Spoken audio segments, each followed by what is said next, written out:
আমি একটা জিনিস দেখেছি ভাই, গরিবের কখনো গরম লাগে না। মানে গরিবের গরম লাগবেই বা কেন? গরিব তো আর এসি কিনতে পারবেন। আলটিমেটলি গরম থেকে রক্ষা পাওয়ার জন্য এসি কিনতেই হবে।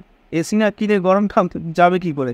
ফ্যান ট্যান এগুলো ঠিক আছে চলে, কিন্তু এসিতে ভাই গরমটা একদম কেটে যায়। হ্যাঁ, ওটা গরিব করতে পারবে না, তাই গরিবের গরম লাগে না। কিন্তু ভাই এই বছর যে গরমটা পড়েছে, গরিবেরও গরম লাগছে ভাই। এবারে গরিবের অবস্থা কিন্তু পাল্টায়নি, মানে দাদা দিদি যেই আসুক, ভোট প্রচার অনেক কিছুই চলছে, কিন্তু গরিব ওই গরিবই আছে। গরিব এসে কিনতে পারবে না।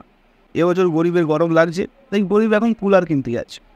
কুলার কিনে আনছে ভাই, বাড়িতে এসির মতো ঠান্ডা ও। কিন্তু আবার কুলারে বলছে এখন নাকি বরফ দিতে হবে, তবে কি হেভি ঠান্ডা হবে। কিন্তু কুলারে বরফ দেওয়ার মতো গরিবের ঘরে ভাই ফ্রিজও নেই।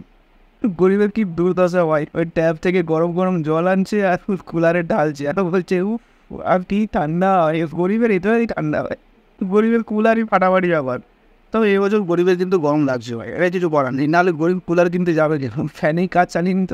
তবে শীতকালে যে সমস্ত নেতারা গরিবদেরকে কম্বল টম্বল বিতরণ করেছিলেন, আমি আপনাদের কাছে রিকোয়েস্ট করি গরিবদেরকে এই গরমকালে একটু এসি টেসি দান করুন। না, কুলার দিয়ে হচ্ছে না, ঠিক আছে।